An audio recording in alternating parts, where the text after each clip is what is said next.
this is an iHeart podcast. Guaranteed human. With the all-new Audi Q3, the answer is always yes. Yes to adventure. Yes to escape. Yes to right now.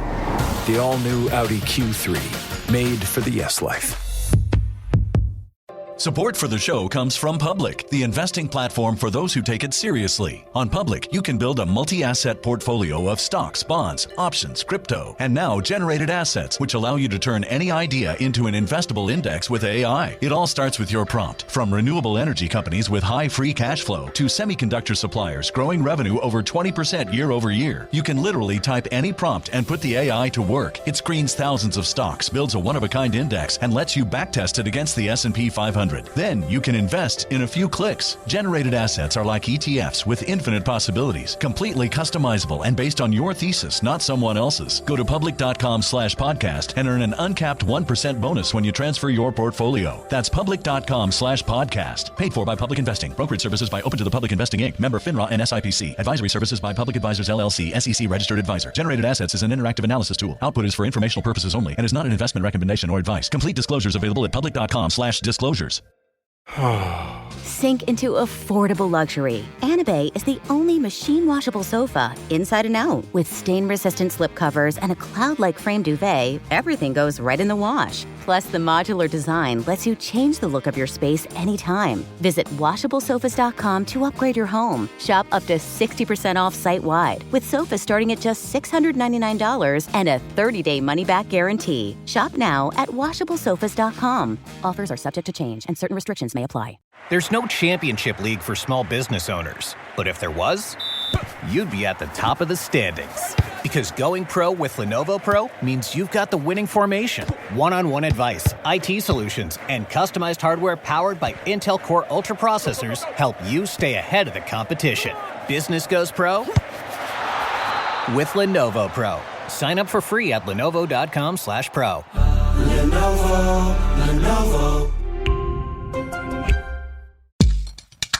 What's overthrowing the government? My consortium of shady financial interests. Woo, Wes. What's up? Yeah. I don't know. I got nothing. That was awful. This is Behind the Insurrections, the Behind the Bastards mini-series about fascist attempts to seize power. And this is our last episode of this beautiful mini-series. We did have a 7th episode planned, but I had some personal news that's going to alter our work schedule a little bit. But we will get to that episode at some point, but not next week.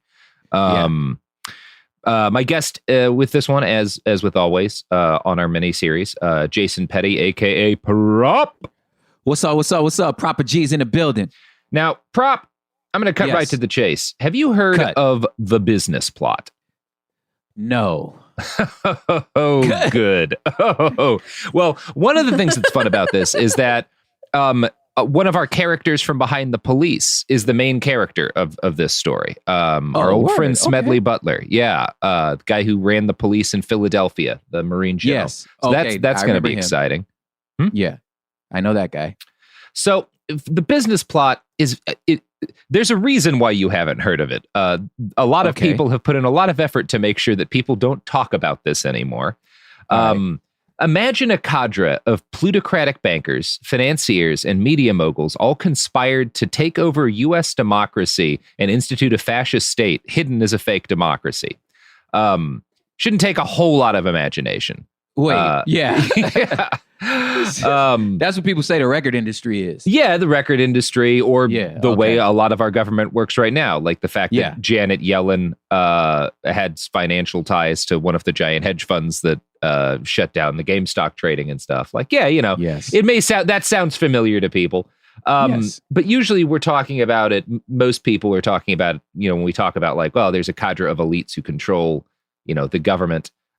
They mean it in sort of a deep state sense. But there was a time where the wealthiest men in America engaged in a very real conspiracy to have a paramilitary army seize the levers of power, overthrow the president, and institute a fascist state.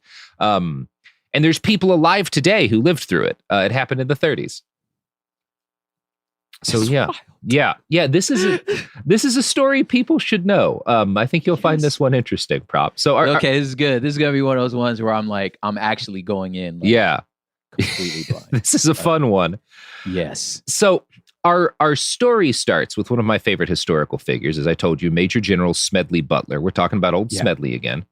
Smedley. So we're going to start by talking about him because he's at the center of all this. So Smedley Butler was born in 1881. He was the eldest son of a Quaker family from Westchester, Pennsylvania. His father, Thomas, was a congressman, and his maternal grandfather was in Congress as well. So this is a guy who comes from a lot of privilege and power. He attended the Haverford School, which is a secondary school for rich kids from Philadelphia, and he thrived in this upper crust elite institution. He became captain of the school baseball team and quarterback of the football team, and he seemed to be on the road to a career in politics or business. But then 38 days before his 17th birthday, he left school to enlist in the United States Marine Corps. So he's on like a path to follow, into business or into politics, and then when he's 16, he leaves home to join the Marines. Now, this pisses off his dad, who didn't want his kid joining the Marines.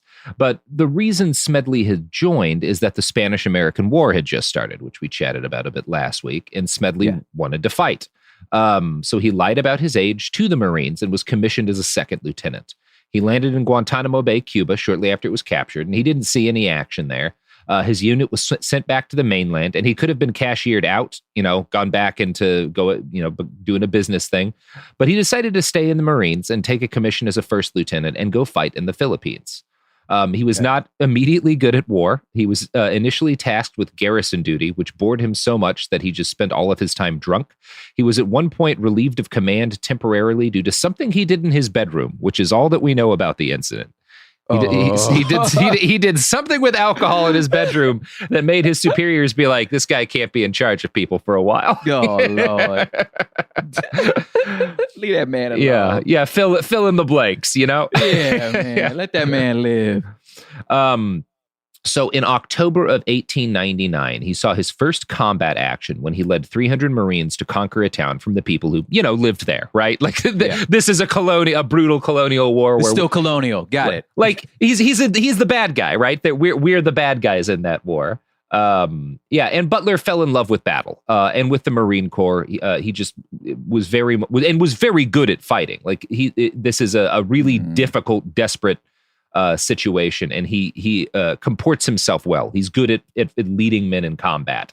And he becomes, after fighting, so enthralled with the Marine Corps that he hires a tattoo artist to give him a full from his neck to his belly tattoo of the Marine Corps emblem. Like, he's very into the Marines. Okay. Loves him some being a Marine. You getting the full thing? That's some Ben Affleck. You know what I'm saying? Well, I think I know people, including some Marine vets, who will argue that the Marine Corps is kind of the cultiest of the military branches. And some might argue that's because they're the best at what they do. But some Butler is definitely drinking the fucking Kool-Aid, right? Drunk it, boy. Yep. So he gets sent to China next as part of the U.S. detachment sent over during the Boxer Rebellion. He's wounded in combat, and despite having a bullet, one of his men gets hurt, and he runs out to get him and gets shot in the leg. And despite having a bullet in his leg, he drags multiple men to safety while actively under fire and bleeding. And again, the Boxer Rebellion, another brutal colonial action, but he comports himself very well. Now, at that time, commissioned officers were unable to receive the Medal of Honor. Otherwise, he probably would have earned one, but he received some decorations for his gallantry under fire. Smedley Butler would spend the next couple of decades as he would grow into what was probably the best soldier in the American Empire. He is an exceptional imperial soldier. He fights in the Banana Wars, which were a series of police actions and intervention in the Caribbean and in Central America, made on behalf of U.S. business interests, killing people for he's killing people for banana companies. He's killing people for United Fruit. He fights in Honduras, where he was constantly near death with fever, and received the nickname Old Gimlet Eye because his eye. He looked terrifying. He was this gaunt, scar-filled monster with bloodshot eyes. Just feverish. Yeah, that's that Old Gimlet Eye is he looks like a fucking a wraith, I love this guy so far. Except for his Except for his colonial stuff. Yeah. Yeah, he's fighting on the wrong side, but he's objectively a badass. So Butler racks up promotion after promotion. He enforces U.S. foreign policy in Nicaragua. He's sent as a spy during the Mexican-American War. He's sent as a spy to Mexico City, or one of the wars that we fought with Mexico. He's sent as a spy to Mexico City to help the United States gather information for the siege of Veracruz, which a lot of people don't know we were doing in the early 1900s. We bombed Veracruz. Yeah. There's a good Warren Zevon song about it. Butler was one of nearly 60 American servicemen who received medals of honor for their service in Mexico, because he fights in Veracruz as well. And virtually all of those medals were complete bullshit. They hand out 60 medals of honor for the siege of Veracruz, and they're doing it because Woodrow Wilson, the president, knows that this is an ugly colonial war, and he wants to dress it up by making it look by putting out a bunch of stories of heroism and stuff. So he hands out the military's highest honor like candy. And there's actually it's a big controversy at the time, because a lot of veterans are you're devaluing the Medal of Honor by using it this way. And Smedley Butler receives one of these show Medals of Honor, and he tries to return it, arguing that he'd done nothing to deserve it and he shouldn't get it. But he's ordered by his superiors to keep the medal and wear it on his uniform. So you're seeing he's starting to realize that's kind of messed up. Why I don't deserve this. Don't give this to me. Yeah. I like that. Yeah. See, he keeps me imbalanced here. Yeah.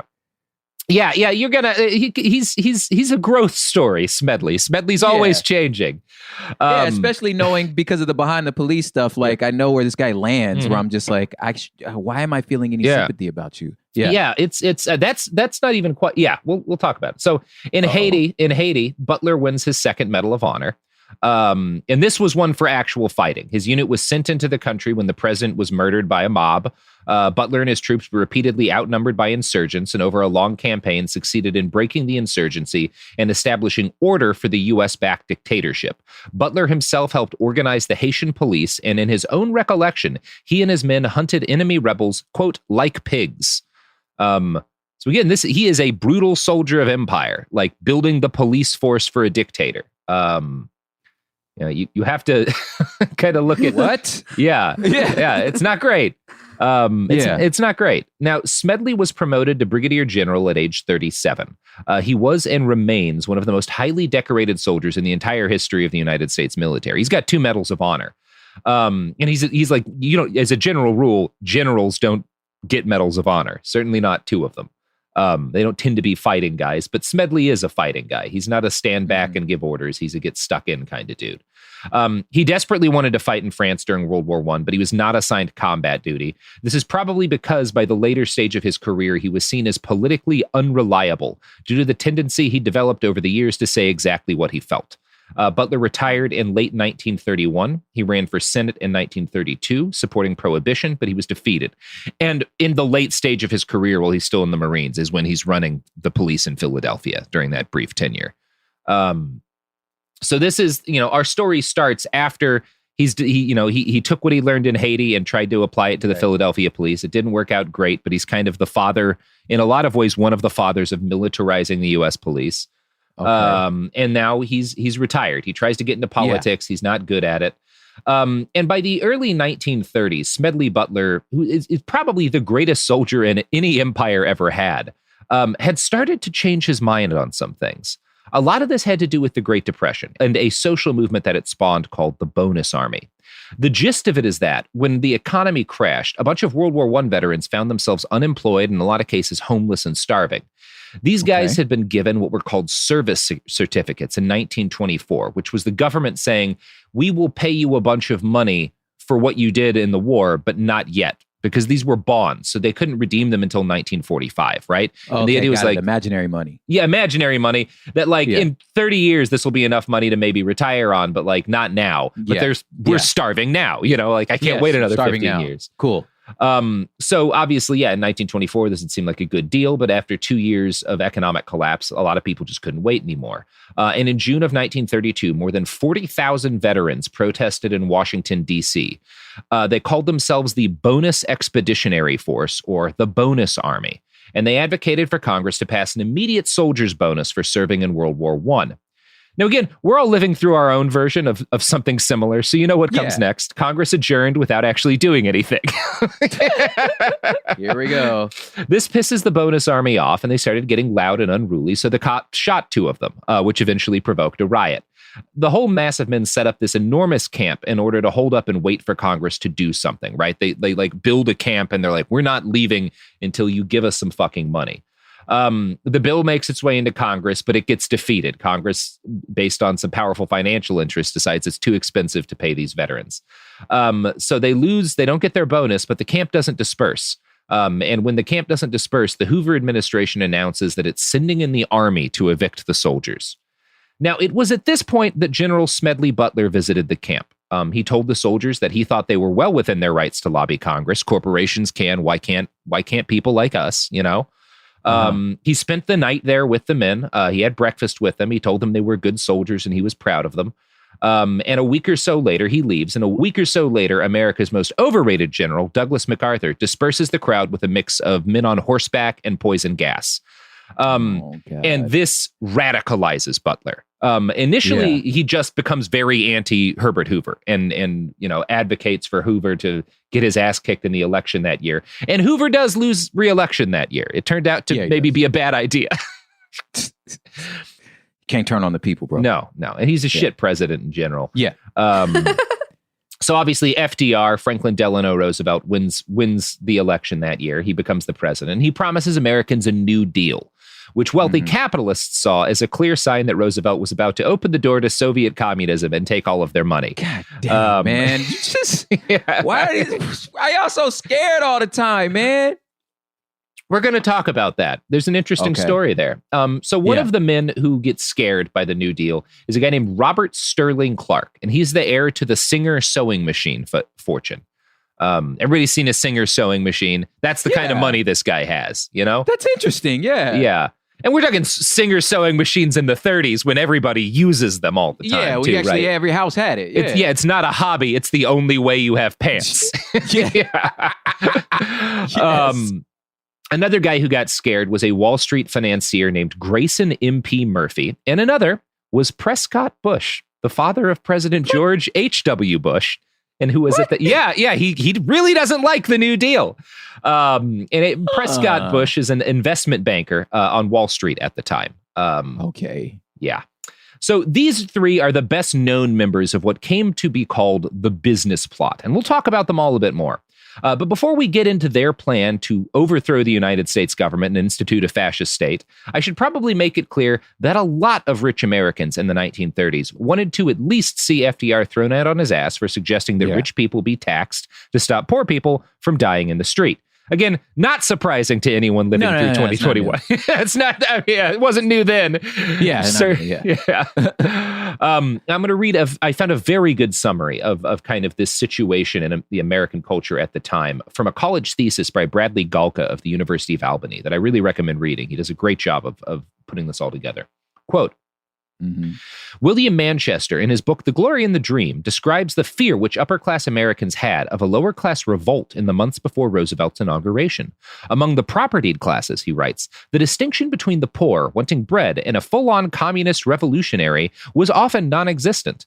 The rich would have to take their security into their own hands. If the government could not keep order, each man must look to his own. Businessmen in a number of cities formed committees to cope with nameless terrors should railroad and telephone lines be cut and surrounding highways blocked. Candles and canned goods were stockpiled. A Hollywood director carried with him a wardrobe of old clothes so that he could disappear into the crowd on a moment's notice. In New York, hotels discovered that wealthy guests who usually leased suites for the winter were holing up in their country homes. Some had mounted machine guns on their roofs. Manchester goes on to say that the paranoid elites were not really so paranoid. The evidence strongly suggests, he writes, that had Roosevelt in fact been another Hoover, the United States would have followed 7 Latin American countries whose governments had been overthrown by depression victims. So there is revolution in the air, and it scares the fuck out of these people. They're bolting machine guns to their country houses, you know? So the fears of this particular group of rich white dudes were further confirmed by the fact that left-wing writers and intellectuals were louder than ever in their anticipation of a coming communist revolution. Things were, from the outside at least, looking pretty good in Soviet Russia, compared to at least the reality that a lot of Americans knew.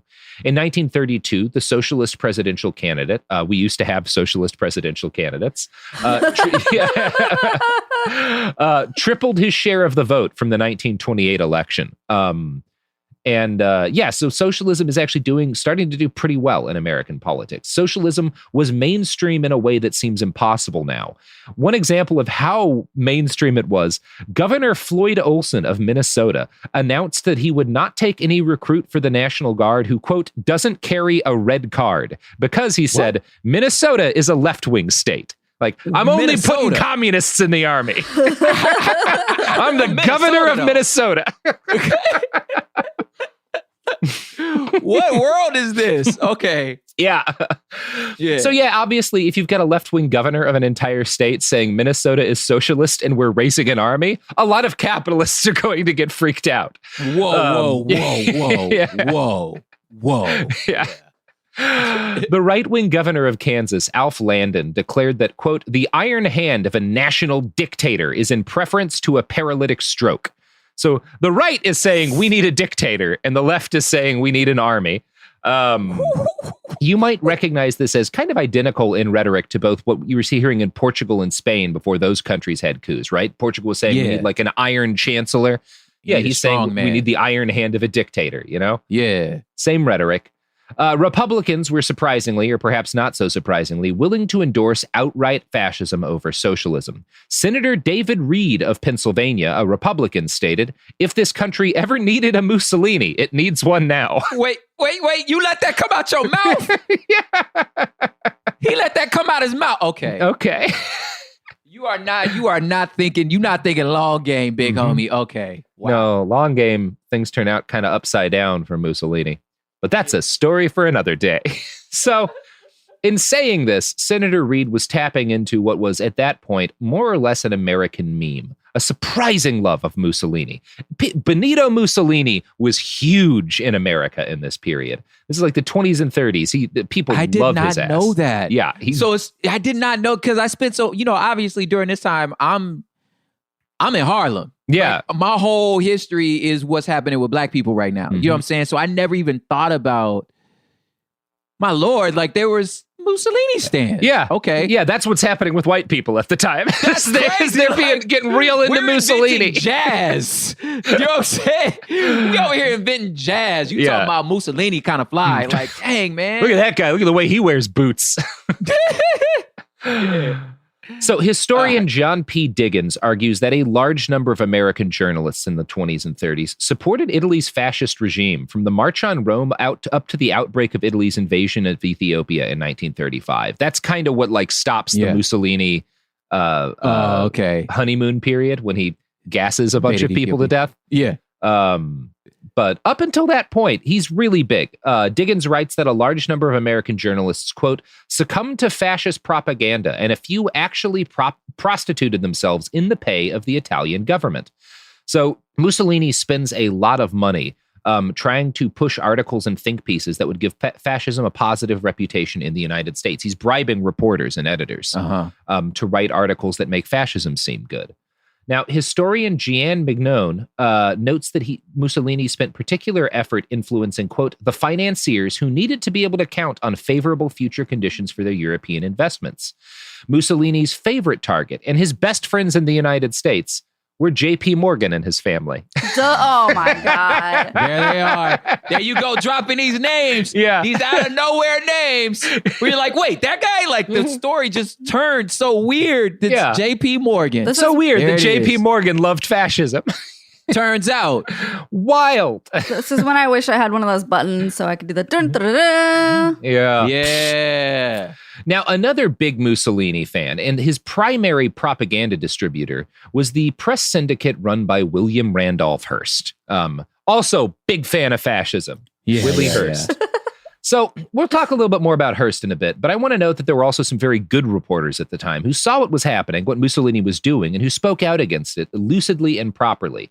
The Chicago Tribune's George Seldes was probably one of the best journalists for this. He wrote, quote, "Far away, fascism has been attacked, exposed, and denounced by the same publications which for years ran articles lauding Mussolini and his notable backers in all lands, and the Hearst newspapers, which published from 1934 to Pearl Harbor dozens of signed propaganda articles by Dr. Goebbels, Goering, and other Nazis, now call them names. But no publication which takes money from certain big business elements will dare name the native or nearby fascists. In many instances, the publications themselves are part of our own fascism." And that, so Seldes is kind of recognizing, and was one of the few guys to be like really try to drive home openly. And this, he wrote this obviously after World War II started, that like, oh yeah, as soon as we're at war, y'all are against Mussolini and Hitler, but you let them publish fucking articles before this shit happened. Yeah, like, come on, bro. And you ignore, Seldes argued that fascism, American fascism, was not just limited to lunatic fringes of society, but was influential in major economic, social, and political circles. He asserted that there were communists in the United States who, quote, organized big business in a movement against labor, signed a pact with Nazi agents for political and economic penetration of the U.S., founded $1 million a year propaganda outfit to corrupt the press, radio, schools, and churches, and delayed the winning of the war through the acts of $1-a-year men looking out for present profits and future monopoly rather than for the quick defeat of fascism. And there's a lot of these guys. And when you're looking at American corporations who directly with their money supported fascism and funded fascist propaganda, you're talking General Motors, you're talking the DuPont Corporation, and you're talking Reader's Digest, who were way into fascism. God, dog, man. It's like, there's no ending, bro. There's just no... Wow. We don't talk about the time Reader's Digest was whole hog for Mussolini. Like, again, that's number 3, the name you never thought you'd get. When the last time you said because you did, when the last time any of y'all said the word Reader's Digest? I've been published in them and I don't think about them. Yes. Robert. What? That's funny. Yeah. But you know who won't fund a fascist propaganda campaign to convince financiers that Benito Mussolini has the right idea? Oh, pick me. I know the answer. Who is it? Who won't do that, Sophie? The fine products and services that sponsor this podcast. Nailed it. Yay. Support for the show comes from Public, the investing platform for those who take it seriously. On Public, you can build a multi-asset portfolio of stocks, bonds, options, crypto, and now generated assets, which allow you to turn any idea into an investable index with AI. It all starts with your prompt. From renewable energy companies with high free cash flow to semiconductor suppliers growing revenue over 20% year over year, you can literally type any prompt and put the AI to work. It screens thousands of stocks, builds a one-of-a-kind index, and lets you backtest it against the S&P 500. Then you can invest in a few clicks. Generated assets are like ETFs with infinite possibilities, completely customizable and based on your thesis, not someone else's. Go to public.com/podcast and earn an uncapped 1% bonus when you transfer your portfolio. That's public.com/podcast. Paid for by Public Investing. Brokerage services by Open to the Public Investing Inc. Member FINRA and SIPC. Advisory services by Public Advisors LLC, SEC registered advisor. Generated assets is an interactive analysis tool. Output is for informational purposes only and is not an investment recommendation or advice. Complete disclosures available at public.com/disclosures. Time for a sofa upgrade? Introducing Anabay Sofas, where designer style meets budget-friendly prices. Anabay brings you the ultimate in furniture innovation with a modular design that allows you to rearrange your space effortlessly. Perfect for both small and large spaces, Anabay is the only machine-washable sofa inside and out. Say goodbye to stains and messes with liquid and stain-resistant fabrics that make cleaning easy. Liquid simply slide right off. Designed for custom comfort, our high-resilience foam lets you choose between a sink-in feel or a supportive memory foam blend. Plus, our pet-friendly, stain-resistant fabrics ensure your sofa stays beautiful for years. Don't compromise quality for price. Visit washablesofas.com to upgrade your living space today. Sofas start at just $699 with no risk returns and a 30-day money-back guarantee. Get up to 60% off plus free shipping and free returns. Shop now at washablesofas.com. Offers are subject to change and certain restrictions may apply. Pro drivers live for race day. But for small business owners, every day is race day. That's why going pro with Lenovo Pro matters. One-on-one advice, IT solutions, and customized hardware powered by Intel Core Ultra processors keep your business on the right track. Business goes pro with Lenovo Pro. Sign up for free at lenovo.com/pro. Lenovo. Flag football is exploding, and iFlag is leading the way. As the Guinness World Record holder, iFlag hosts premier flag football tournaments nationwide for boys, girls, high school girls, and adults. From first-time players to elite competitors, iFlag delivers top-level competition, unforgettable experiences, and a community built around the game. Ready to be part of it? Join the movement. Find your tournament and learn more at iflag.org. That's iflag.org. We're back, and God almighty, I know that JP Morgan the bank does throw in random ads sometimes, and I kind of hope one came in between as we're talking about incredible. It's very funny. Very funny. So, this is all of this stuff that we're talking about is what's cooking off in the background when a fuckload of rich guys, and we don't know all of the folks involved or who they were. We'll talk about why near the end of this. But obviously, some of them are JP Morgan. Like, yeah. William Randolph Hearst is almost certainly a part of it. There's a good chance Henry Ford was, but we don't know exactly who was involved. We know some of the people, though, including George H.W. Bush's dad. So at any rate, this cabal of financiers and rich guys pick a couple of patsies to do the grunt work because they decide, okay, the very wealthiest men are like, okay, we need to find a way to take power and we need to do it stealthily because Americans won't stand for an open fascist coup. So we're going to need, they pick a couple of guys to kind of do the grunt work of actually organizing this fascist coup. And the dudes they pick are Gerald C. McGuire and Bob Doyle. And these guys are bond salesmen, right? They're stock traders, essentially. All right. And they're both veterans. Imaginary money again. Yeah, they're imaginary money guys. And they're both members of the American Legion, which had been established to support veterans' rights and activities. And they're both vets, which is not, a lot of people are vets. World War I's just ended. So these guys, like these rich dudes, some of whom had also been veterans, had watched what had happened with the bonus army in D.C. They'd seen tens of thousands of veterans march on Washington. And obviously, they hadn't supported those guys getting any money because it would have meant taxing rich people. But they thought there was potential in having tens of thousands of combat-hardened men march on the Capitol. And they basically started saying to themselves, what if we could harness that kind of force and put it under the control of a guy that we control and they trust? Maybe we could overthrow the government. Whoa. And Americans wouldn't be it because they'd say, oh, these are our vets, they're coming in to fix things, Yeah, well, they're we support our troops. Yeah, exactly. It's a good idea, Yeah. You're going to overthrow. So obviously, they're looking at who can we put in control of tens of thousands, even hundreds of thousands of veterans who will be easy for us to control, but also who everyone respects and loves and who no one's going to accuse of any ulterior motives. Oh my God, who is it? Well, it's the perfect soldier of empire, the greatest imperial warrior who ever existed, retired General Smedley Butler. They're like, this is the guy who can do it. And they look at all of these wars that we profited from, that we got America into to make money. He fought in and ran things like he's already done this for us. He's perfect, Damn. Yeah. So I'm going to quote a write-up by Arcadia Publishing for what happens next. Yeah. Okay. He's who you go with. Quote, During their first meeting with Butler, McGuire and Doyle asked the Major General to speak at a Legion convention in Chicago, claiming they wanted to point out the various problems with the Legion's leadership. Butler was at first open to this idea, knowing that the Legion had several administrative issues that ultimately compromised veteran benefits. So they're like, hey, the Legion's having a voting convention to vote on its leaders. We are also vets, and obviously you're the guy we respect the most. Would you give a speech about some of the problems our organization is having? And he's like, sure. It seems like a reasonable thing to do. He's always going to try to help out soldiers when he can. But then as he kind of looks through the speech that they've written, he realizes that it says almost nothing about the American Legion leadership and is instead entirely about the gold standard and about how the government needs to go back to the gold standard. Whoa, oh, dog.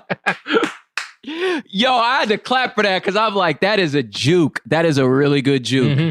Yeah, that's a zag. And Smedley's like, wait a second.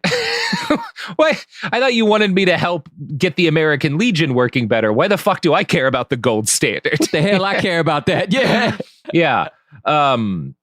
So they were like, basically, what was the actual case here is that all of these bankers were scared that they had gold-backed loans from the government that weren't going to be paid back in full by the president.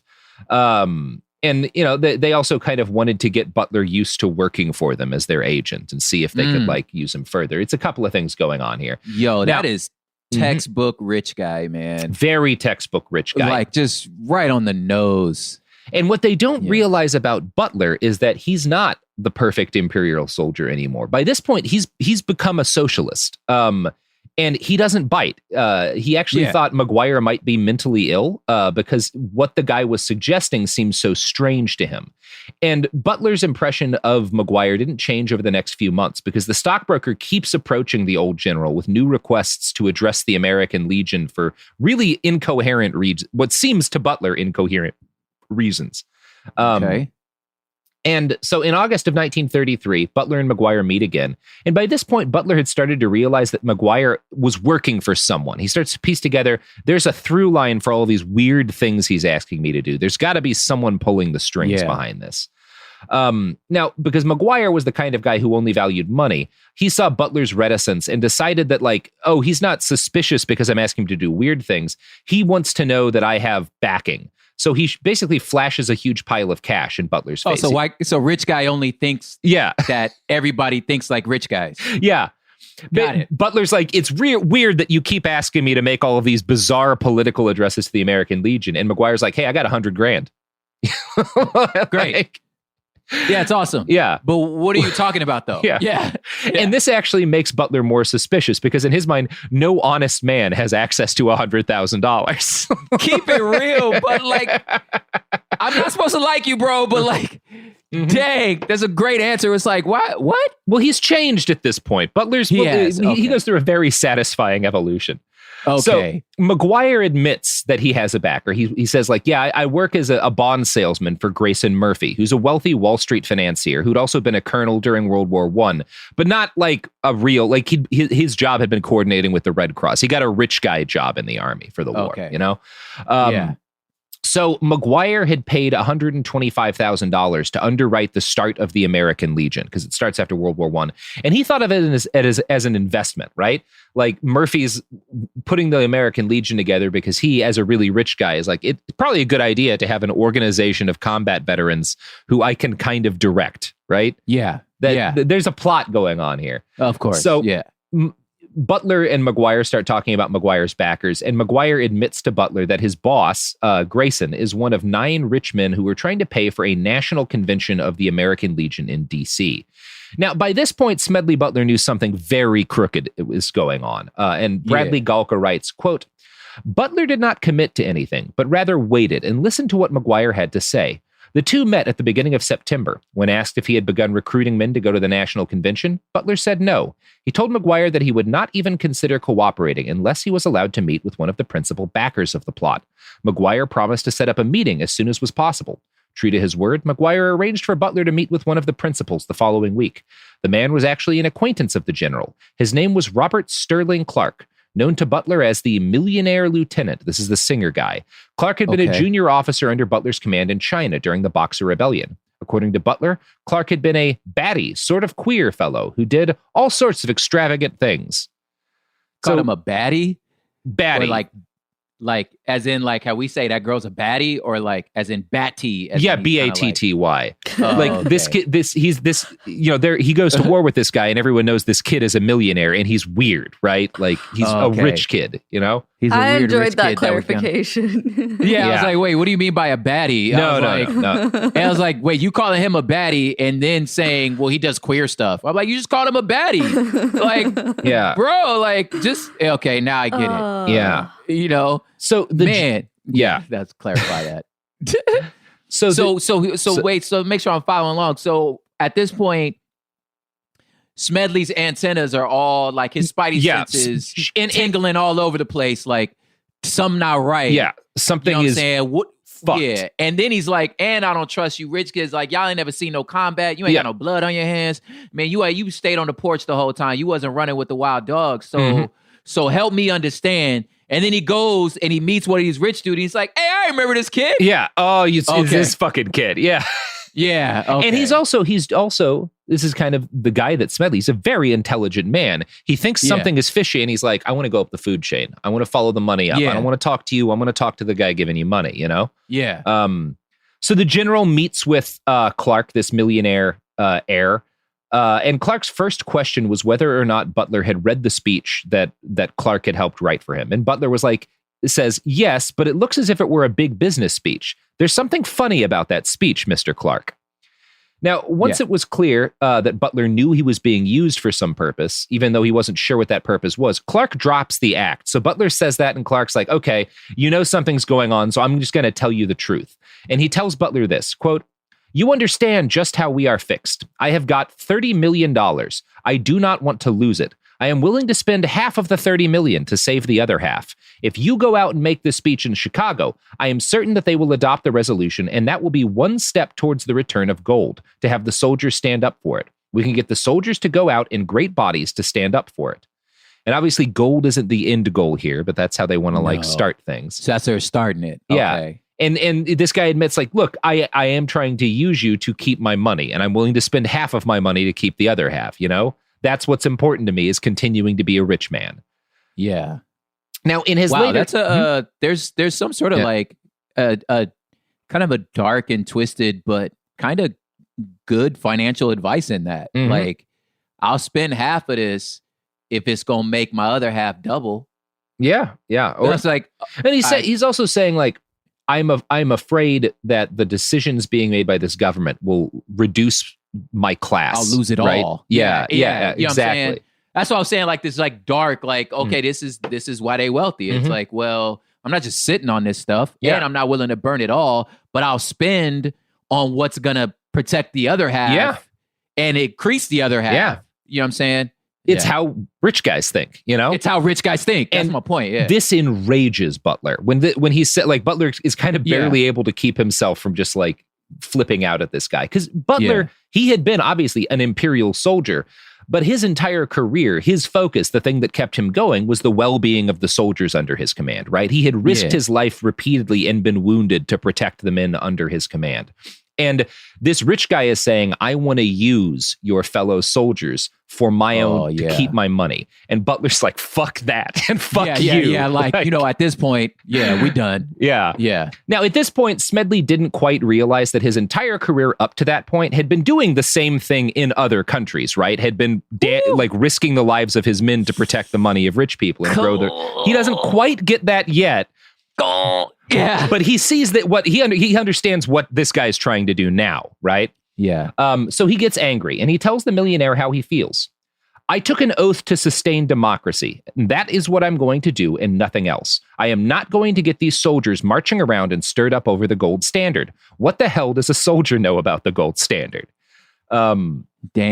So McGuire, it's different when it's direct, man. Yeah. Like when you see it, like rather than like at a systemic or like a indirect way, like you said, like ultimately, you know, you're at least in our most recent wars, you just went to protect somebody's money and to hold up a crooked regime. You know what I'm saying?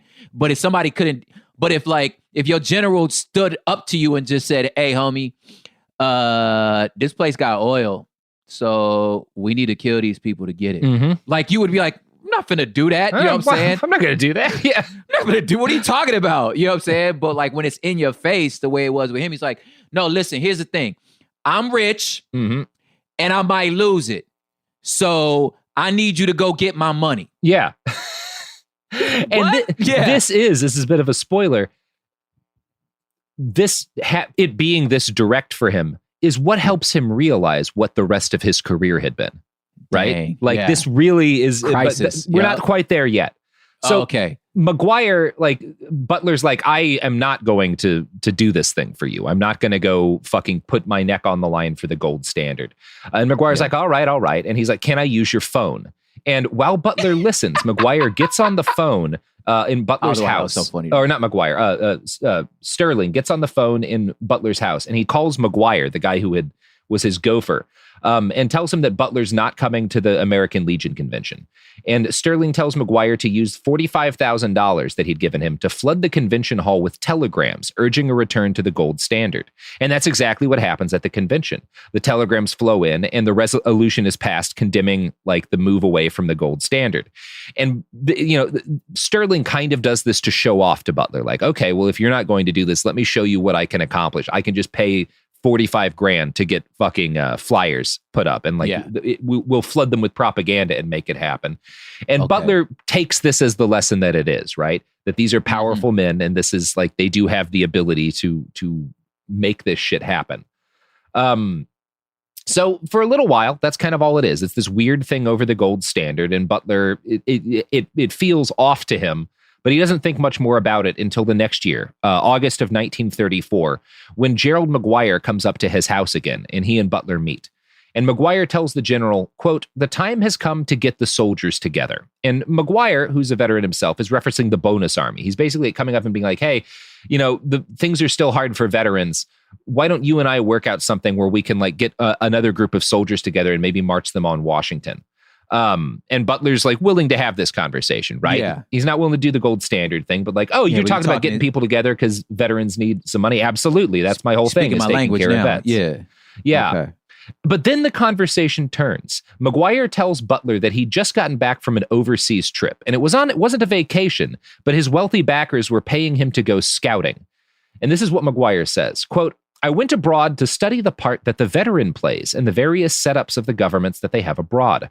I went to Italy for 2 or 3 months and studied the position that the veterans of Italy occupy in the fascist setup of government. And I discovered that they are the background of Mussolini. They keep them on the payrolls in various ways and keep them contented and happy. And they are his real backbone, the force on which he may depend in case of trouble to sustain him. But that setup would not suit us at all. The soldiers of America would not like that. I then went to Germany to see what Hitler was doing, and his whole strength lies in organizations of soldiers too. But that would not do. I looked into the Russian business. I found the use of soldiers over there would never appeal to our men. Then I went to France, and I found just exactly the sort of organization we are going to have. It is an organization of super soldiers." And what he's talking about, you remember the Cross of Fire that we talked about last episode in France, that French veterans organization? You got 1,000 officers and NCOs, and they control the votes of 5 million men. And they're very, very far right? And they have a role in the insurrection that happens over in France, which has just happened at this point. So these rich guys watch what happens in France and almost succeeds, and are like, oh, that's not a bad idea. Why don't we set up a veterans organization like that?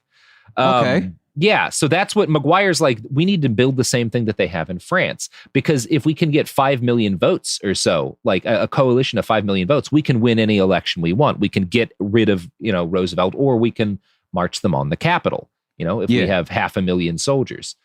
So Butler said, all right, like I'm not against this idea. If you want to organize a bunch of veterans to make political changes, act as a voting bloc, that makes sense to me. Because I care about veterans issues.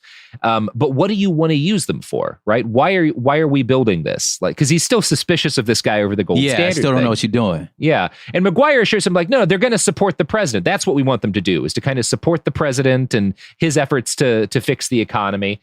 And Butler points out, when McGuire says this, Butler points out that, like, well, in all these speeches you wanted me to give earlier, you wanted me to oppose all of FDR's policies. So why are you trying to make a veterans organization to support FDR now?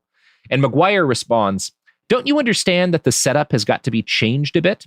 Now we have got him. We have got the president. He has got to have more money. There's not any more money to give him. 80% of the money now is in government bonds, and he cannot keep this racket up much longer. He has got to do something about it. He has either got to get more money out of us, or he has got to change the method of financing the government. And we are going to see to it that he does not change that method. He will not change it.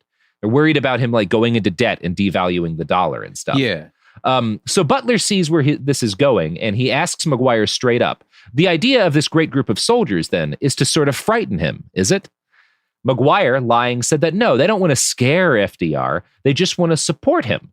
And then he introduces a new idea. Bro. He tells Butler, the president's overworked, and he's an old man. He's not healthy. Wouldn't it be nice if we could give FDR an assistant president? We can use this big armed group of veterans to convince the president to create a new cabinet position, Secretary of General Affairs. And this person will do all of the actual work of the president. And he'll institute policies that my rich backers know are going to fix things for the American people. Whoa. FDR will still be president, but he'll just be ceremonial and will be controlling things. And this big armed group of veterans will make sure that everybody plays nice. Damn. That's right up under our noses, bro. So McGuire tells Butler that this is all necessary because the president is sick. And even if it's not true that he's unable to do the job anymore, the American people will believe them if they say he's sick because, quote, we have got the newspapers. He's talking about the fact that William Randolph Hearst is one of the guys involved in this plot. Like, whatever we need the American people to believe, they'll believe because we control the newspapers. So all we need to do is organize this body of men.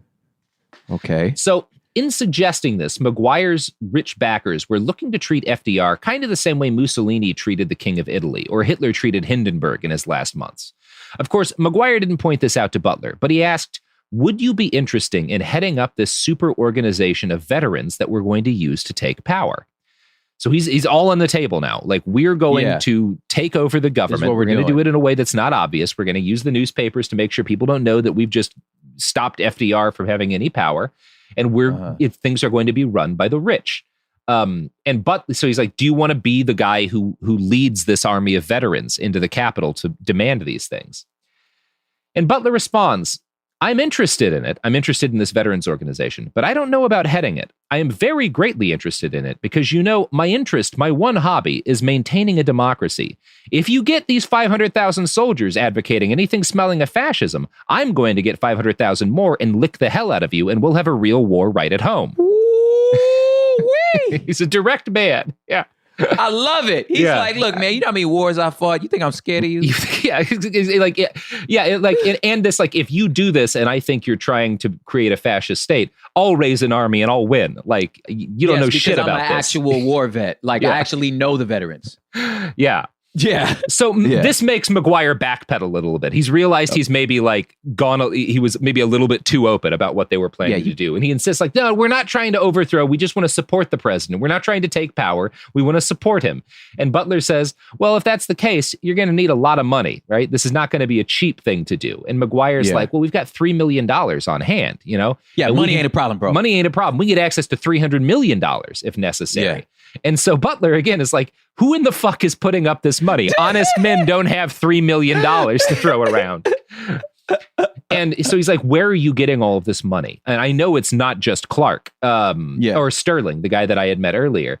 And McGuire says, you know how Clark told you he would spend half of his fortune to save the other half? Well, there's a lot of other rich guys who feel the same way, right? Prescott Bush and JP Morgan and all these other rich dudes feel the same way. So Smedley Butler meant what he said. He was absolutely committed to American democracy, and he never actually considered helping.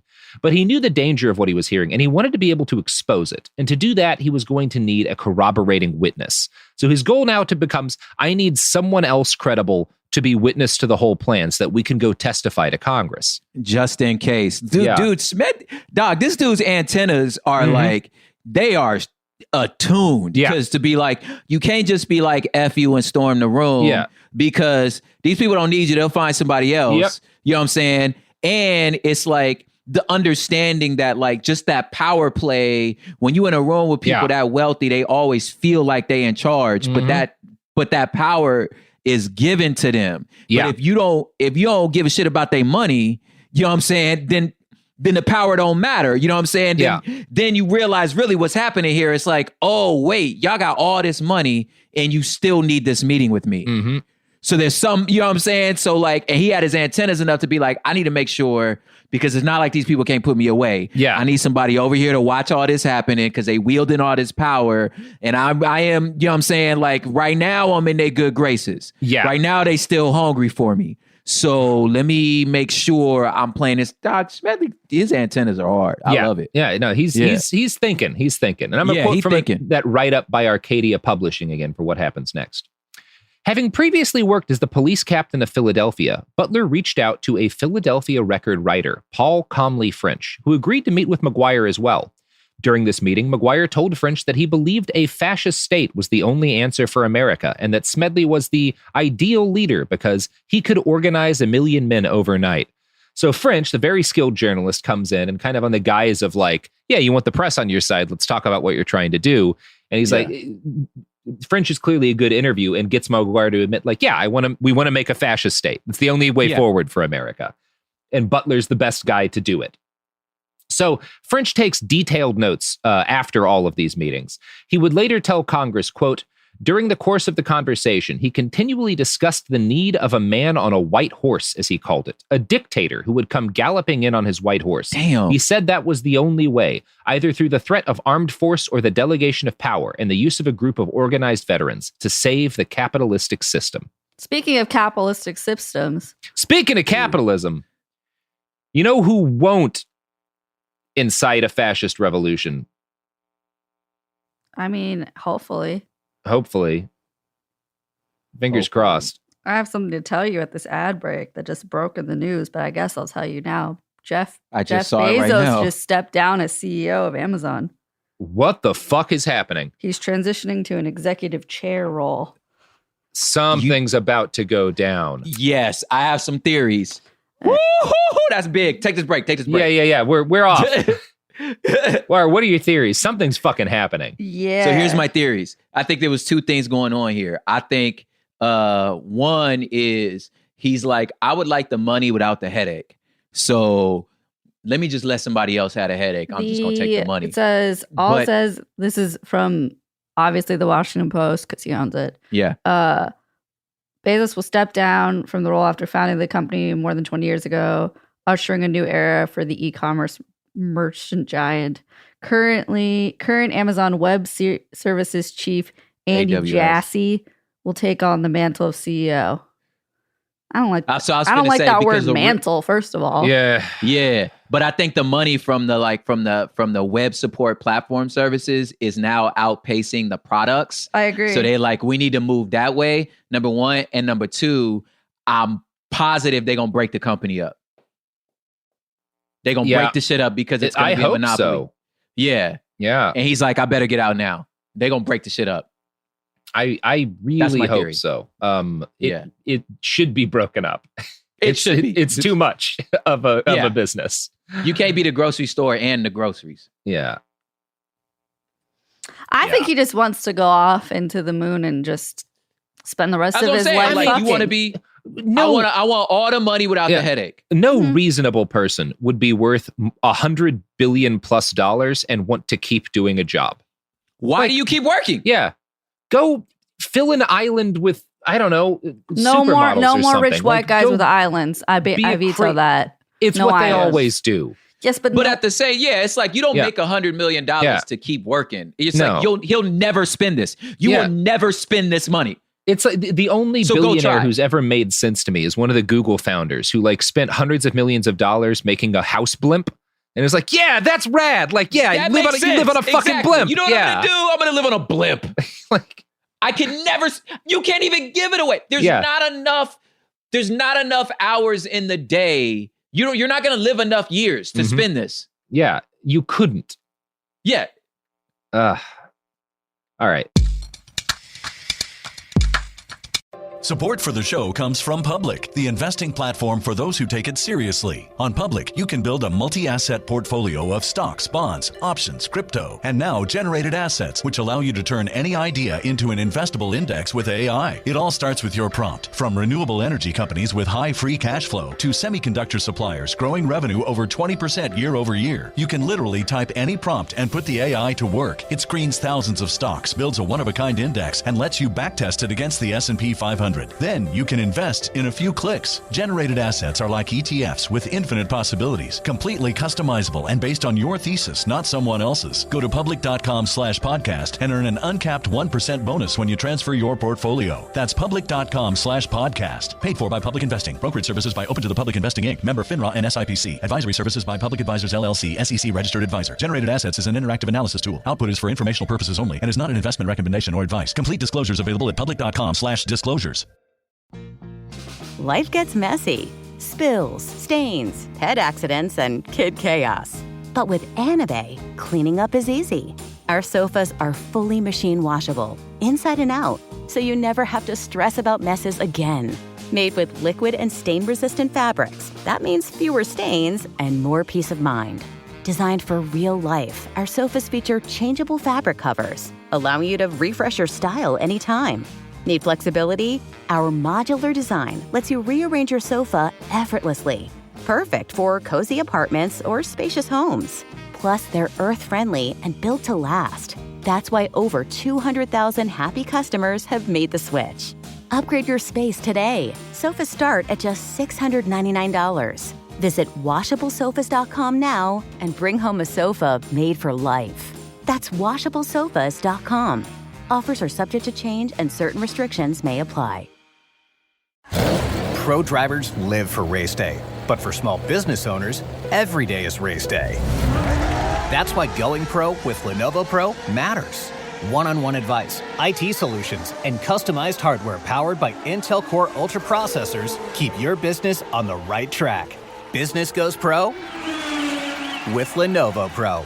Sign up for free at lenovo.com/pro.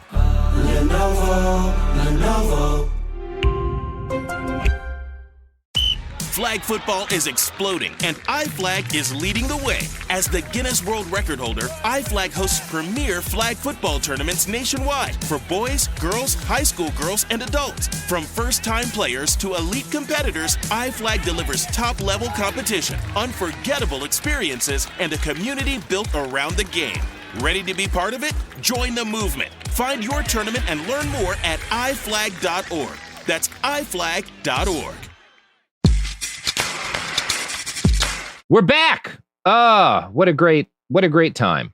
So, we're talking about, this guy Butler brings in this journalist French who gets these guys to throw down some dirt, right, and admit what they're actually looking to do. Yeah. Now, in his write-up on the business plot, Bradley Galka notes, quote, McGuire also discussed this group's intended solution to the national employment crisis. He said they were inspired by Adolf Hitler's policies in Europe, that the solution would be the institution of labor camps and barracks in America to mobilize the unemployed. You said it out loud. You said you're not supposed to say that out loud, bro. This Hitler guy has some good ideas. I'm just saying, like, we could save, you hear me? Hear me out. Yeah. We could save capitalism. We could save What if we put the poor in camps and make them work for us? They're not doing anything right. They're not doing anything right. Shouldn't be voting. They're just got to vote to take our money. Put them in camps. Such an initiative, McGuire insisted, would solve the problem overnight. He also revealed that the plotters would force all suspected radicals across the country to register their movements with the government. That way, said McGuire, the new regime could stop a lot of these communist agitators who were running around the country. McGuire ended by insisting that another economic crash was inevitable and would come when bonds reached 5% interest. When that time comes, he said, the soldiers must prepare to save the nation. Now, it's worth reiterating two important takeaways from McGuire's interactions with Butler and French. First, during McGuire's meeting with Butler at the Bellevue Hotel in Philadelphia, McGuire claimed that he and the plotters have got the newspapers. He told Butler that whatever cover story his bosses decided to put in the papers would be accepted by the dumb American people who would fall for it in a second. Damn it, not wrong. Yeah, not wrong. And Bradley Galka's write-up of this is very good. It's free, so I really recommend it for folks. Now, at this point, Butler decided he had enough information to go to Congress. On November 20th, 1934, he appeared before the Special Committee on Un-American Activities. Before the committee and its lawyers, General Butler laid out the details of the whole sordid scheme, providing Congress with French's corroboration and the detailed notes that he himself had taken of every conversation. He swore under oath that this was all true, and that a cabal of bankers and industrial magnates were plotting to overthrow American democracy. So he goes to Congress, and he puts it all out on the line. And the story hits the news media soon after. The New York Post, which at this time is a liberal newspaper, publishes the first report, which is written by French himself. It outlines the details of the plot accurately. The Post also publishes a second, shorter piece, which provides the accused plotters with an opportunity to give their denials. Now, the Post coverage here was both responsible and vital, but McGuire had not been lying when he said that his secret backers controlled much of America's print media. A second wave of coverage bursts from conservative, Hearst-owned newspapers. These papers tended to provide only the barest details of the actual plot and spend most of their time publishing denials by the accused magnates. One popular columnist, Arthur Brisbane, who worked for the Hearst-owned San Francisco Examiner, suggested that somebody may have been deceiving General Butler. He portrayed the business plot as more or less a practical joke and wrote mockingly that those wicked and bad and outrageous Wall Street men were the ones who actually had the most to fear from a fascist dictatorship. Adam Yeah. A flim-flam, boy. Yeah. Flim-flam. Yeah. Oh, look at this dumb general. He got took in by a practical joke, you know? Listen, he doesn't understand, you know, dog. And I imagine even like how you stand in front of Congress and like this, I don't know, like if you have this like sinking feeling when you're trying to say something that you know is true and you're positive the people in front of you don't believe you. Mm-hmm. And you're like, damn, this ain't going, I'm stuck, ain't I? You know what I'm saying? Like, I wonder if, I don't know why, as he was talking, that was like the moment I pictured when he's like, he went to Congress to tell them that like he's snitching, but it's like a good type of snitch to where I'm like, no, I'm trying to tell you the truth. This is what these people are doing. Yeah, I don't know. Because it's like, even coming out of his mouth, he was probably like, do I sound crazy? I might sound crazy, but I'm trying to tell you this is what they doing. Mm-hmm. Yeah. Wow. Yeah. So Adam Ochs, a writer for the New York Times, wrote an article about the business plot. And again, it's not just Hearst papers. The New York Times gets in on this shit. He writes an article titled Credulity Unlimited, which also mocked Butler and painted him as a crank. What can we believe? Apparently anything, to judge by the number of people who lend a credulous ear to the story of General Butler's 500 fascists in Buckram marching on Washington to seize the government. Details are lacking to lend verisimilitude to an otherwise bald and unconvincing narrative. The whole story sounds like a gigantic hoax. Yeah. Listen, this guy's crazy. Yeah. Talk to him. Mm-hmm. Yeah. No, this silly old man thinks that businessmen want to take over the country. Regular rich dudes. Yeah. We're just saying it's fine. And there is one of the things that really does corroborate that the story is true is there's a massive and very organized media campaign to discredit Butler. And it's not just journalists. Will Rogers, the former cowboy actor who like half of LA is named after. Yeah, I was like, wait. Will Rogers publishes an article in the New York Times. He gets to write a column for the Times. And this article both mocks Smedley Butler, and in the article, after making fun of Butler for being an idiot, Will Rogers volunteers to lead a fascist army in his stead. If Smedley Butler don't take that job of marching down Pennsylvania at the head of Wall Street's fighting brigade, I would like to get my application in. I got the gray horse. It won't be such a novelty as people think. Like, dang, this is clearly bullshit. But if it's not, I'd lead a fascist army on behalf of Wall Street. You remember Katy Perry tried to buy his house out here? Oh yeah, it's a nice house. It's a very nice house. Mm-hmm. Went on a field trip once. Yeah. Anyway, New York City Mayor Fiorello LaGuardia called the business plot a cocktail push, by which he means he thought Butler had heard the plans as a joke at a party and run away with the idea. That's a great. The more I hear their defense, that's a great cover story. It's a great cover story. They were just joking, dude. We're just drinking. It's like this guy got into this party. He don't really run with us. We don't know how he work. We're just playing around. Yeah. It's not dumb, right? These aren't idiots. Yeah. Now, the committee, the Congressional Committee, the House Un-American Activities Committee, continues their investigation, though. And they find additional evidence of the plot. Concerted digging revealed that a number of the men implicated in the plot had recently formed a conservative lobbying group called the American Liberty League. Its members included J.P. Morgan Jr., Irene DuPont, the CEO of General Motors, the CEO of General Foods, and other industrial leaders controlling roughly $40 billion in assets, which in modern terms is $750 billion. Oh my God. All of the richest guys. And these are the dudes behind it. Now, this digging also turns up the fact that Prescott Bush, who was heavily involved with the Nazi government, right? He's working with them on the Hamburg America lines and stuff. That Prescott Bush, under the proposed American fascist government, would have acted as a liaison between the American dictatorship and the Nazi government.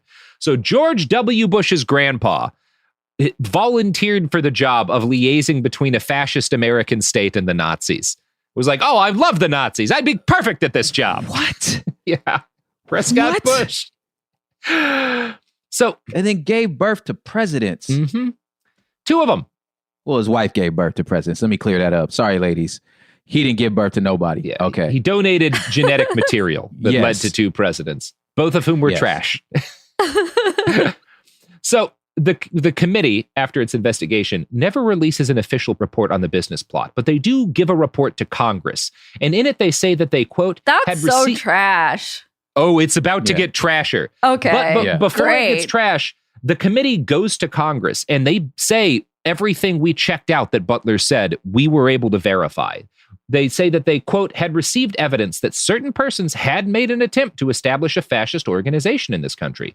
There is no question that these attempts were discussed, were planned, and might have been placed in execution when and if the financial backers deemed it expedient.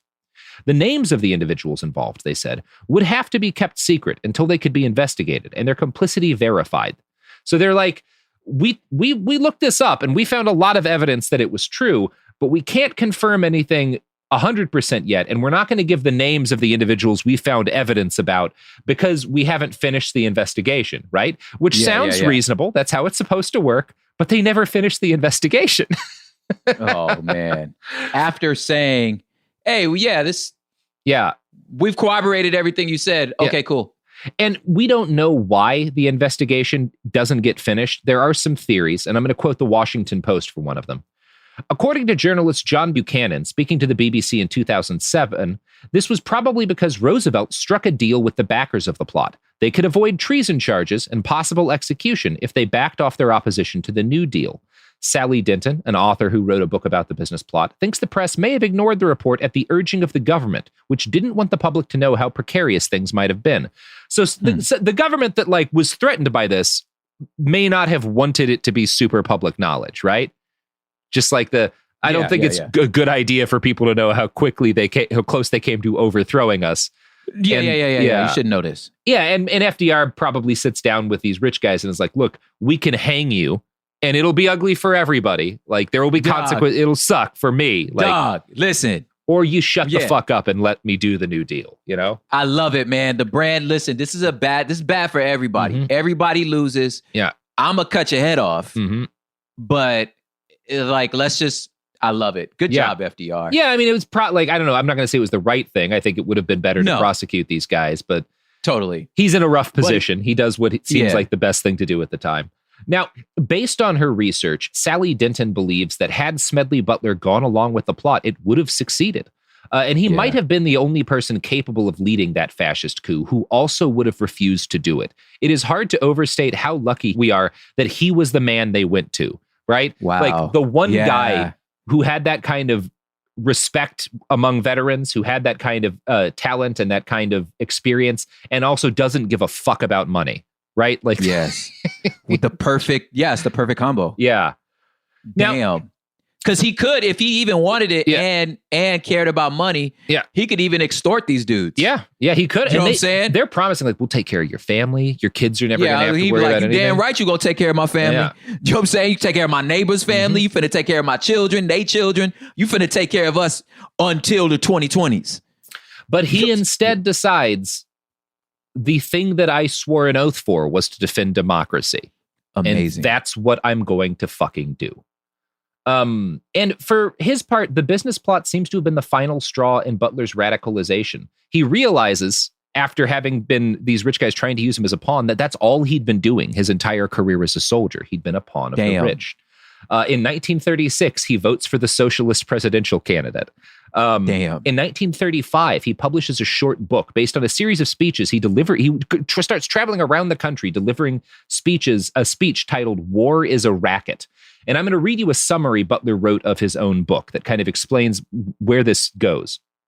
War is a racket. It always has been. It is possibly the oldest, easily the most profitable, surely the most vicious. It is the only one international in scope. It is the only one in which the profits are reckoned in dollars and the losses in lives. A racket is best described, I believe, as something that is not what it seems to the majority of the people.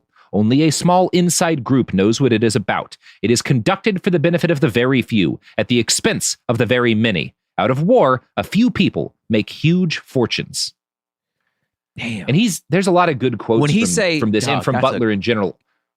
That is good. When he say the losses are in lives, but the profits are in dollars. Good God. Yeah. Good God. That's a bar. And he is completely unsparing. Like another quote of his that I love. Our boys were sent off to die with beautiful ideals painted in front of them. No one told them that dollars and cents were the real reason they were marching off to kill and die. God, dog, dude. Yeah. I have a homeboy, a musician. He's a friend, but he's an incredible rapper. His name's Bamboo. From Filipino dude up. Well, he's from LA. He lives in the Bay. His wife, Rocky Rivera, both amazing artists. Their whole label, Beat Rock, they're all these like left-wing guerrilla warfare, like super revolutionary dudes. But he was an LA dude, got in trouble with the law. And then, like any other brown kid, you go to the military to try to get out of jail.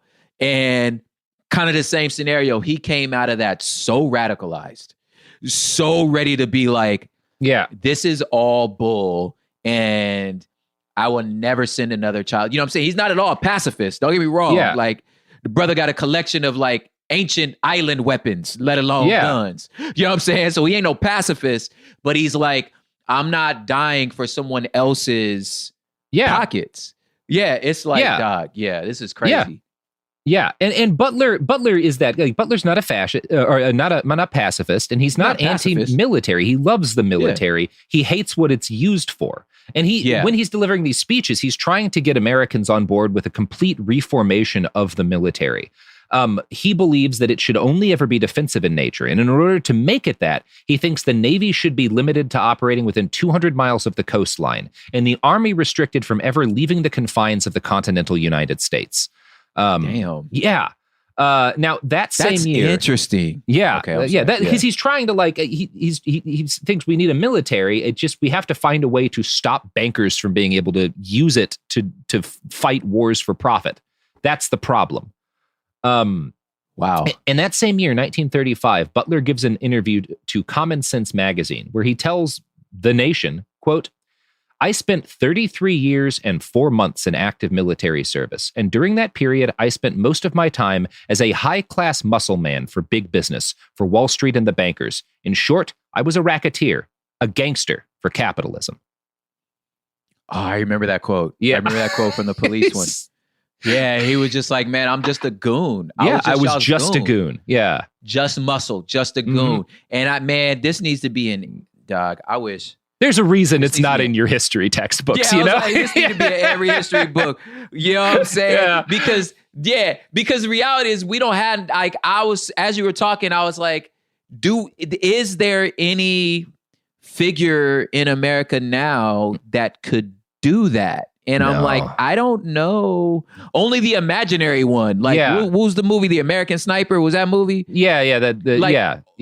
That dude's imaginary. You know what I'm saying? That guy is the real person that he was like a lunatic, like a dangerous like murderer and a liar. Yeah. And he couldn't lead no fascist insurrection. Yeah, you know what I'm saying? Yeah. But like, if the guy that was portrayed was a real person, and but we ain't got one in real life. You know what I'm saying? But the one that did exist came out of the other end going, yo, these wars were crap. Yeah. And I was just out there getting y'all's bags, and this is ridiculous. I was a fucking gangster. I was a goddamn goon. He spent the rest of his life giving speeches and trying to radicalize veterans and mourning in public that he and his comrades had only ever fought for, in his words, the benefit of millionaires and billionaires.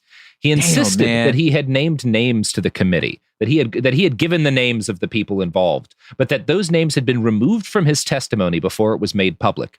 In a radio interview, he insisted, like most committees, it has slaughtered the little and allowed the big to escape. The big shots weren't even called to testify. Yeah. If that ain't the streets, bro. It's very, and it's not for nothing that he names himself as a gangster, you know? He recognizes, like... It's exactly why, I'm saying the little corner boy doing 15 years, you know what I'm saying? But nobody go to the, you know what I'm saying, the Russian oligarch that got him 15 bricks, you know what I'm saying? Like, he's living nice in the Hollywood Hills. They don't even, he's not even in the testimony, you know what I'm saying? That's crazy. And it's fucking one of the things that is, because there's so much that's a bummer about this story, right? That they just get away with it. But there's hope in it too. And the hope, I think, is in the story of Smedley Butler, this guy who could not have been a more dedicated soldier of imperialism and realizes he was wrong and spends the rest of his life fighting against what he had. You can't, you know, there's no time machine. You can't go back and undo what you did to freaking Haiti and Costa Rica and the banana wars.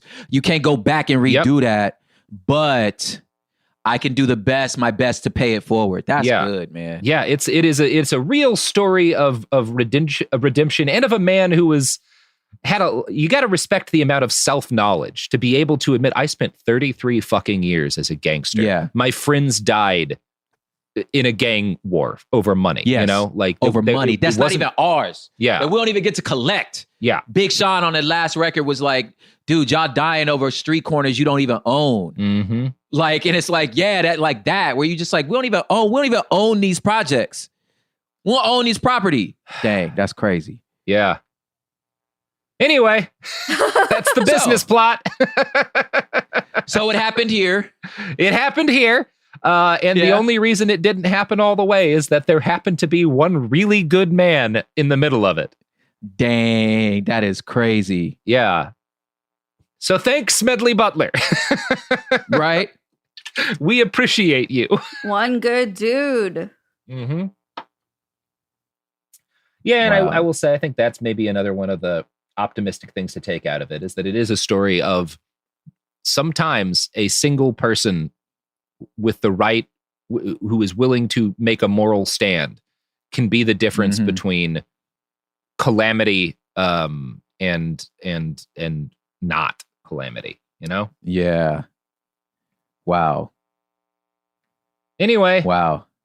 Prop, you got some pluggables to plug as we roll out of Behind the Insurrections? This has been, you can't say a pleasure, can you? But it was. I enjoy every time I get to like work with y'all and hear about the most horrible things in the world. They're a great time of my day, although it takes me like an hour to recoup after we do this.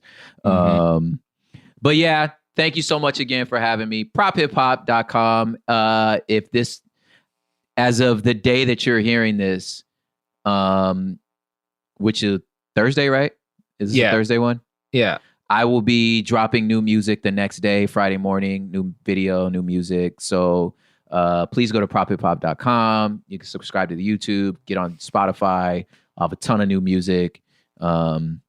A new coffee drop into. Hell yeah. So yeah, prophiphop.com. I got to get you a bean, man. Yeah, you do. I got to get you on Porigami Fridays too, man. Well, you're not on Instagram. Well, yeah, I do have an Instagram. I only follow one guy so far, and he's the guy who's making knives for me. You have an Instagram? I feel betrayed. I wanted to look at knives. I mean, I forgive that part, but you should. But I could have coffee and knives be my Instagram thing. What about Sophie and Anderson? I talk to you on Signal. This is true. This is hurtful. But I feel you. Either way, we're gonna figure it out. Yes, I do. You're a fun follow. Maybe you could log into the Bastards Pods Instagram. And I've never posted or whatever it is you do on Instagram. Do you post? Yeah, you post. Yeah. I could add. Yeah. All right. Well, don't find me on Instagram because I am not going to tell anyone my Instagram. There. You find me, Prop, on Instagram. No one else. I will find you. Yes. Yeah. And yeah, we'll be back next week for something different. It'll be fun and a little bit of a break, and then we'll probably get back to talking about genocides pretty soon. Won't be long. Won't be long. A genocide every month. That's the Behind the Bastards promise. That is our promise. Have a good one. Bye. Bye. Deuces. Sink into affordable luxury. Anabay is the only machine washable sofa inside and out. With stain-resistant slip covers and a cloud-like frame duvet, everything goes right in the wash. Plus, the modular design lets you change the look of your space anytime. Visit WashableSofas.com to upgrade your home. Shop up to 60% off site-wide, with sofas starting at just $699 and a 30-day money-back guarantee. Shop now at WashableSofas.com. Offers are subject to change, and certain restrictions may apply. Pro drivers live for race day, but for small business owners, every day is race day. That's why going pro with Lenovo Pro matters. One-on-one advice, IT solutions, and customized hardware powered by Intel Core Ultra processors keep your business on the right track. Business goes pro with Lenovo Pro. Sign up for free at lenovo.com/pro. Lenovo. Flag football is exploding, and iFlag is leading the way. As the Guinness World Record holder, iFlag hosts premier flag football tournaments nationwide for boys, girls, high school girls, and adults. From first-time players to elite competitors, iFlag delivers top-level competition, unforgettable experiences, and a community built around the game. Ready to be part of it? Join the movement. Find your tournament and learn more at iflag.org. That's iflag.org. You're listening to a podcast, so you're doing something else too, like maybe scrolling home listings on Redfin, saving places you like without thinking you'll get them, because that's what house hunting has become. But Redfin isn't built for endless browsing. It's built to help you find and own a home. Redfin agents close twice as many deals as other agents, which means when you find a place you love, you've got a real shot at getting it. Redfin helps turn saved listings into real addresses. Get started at redfin.com. Own the dream. This is an iHeart podcast. Guaranteed human.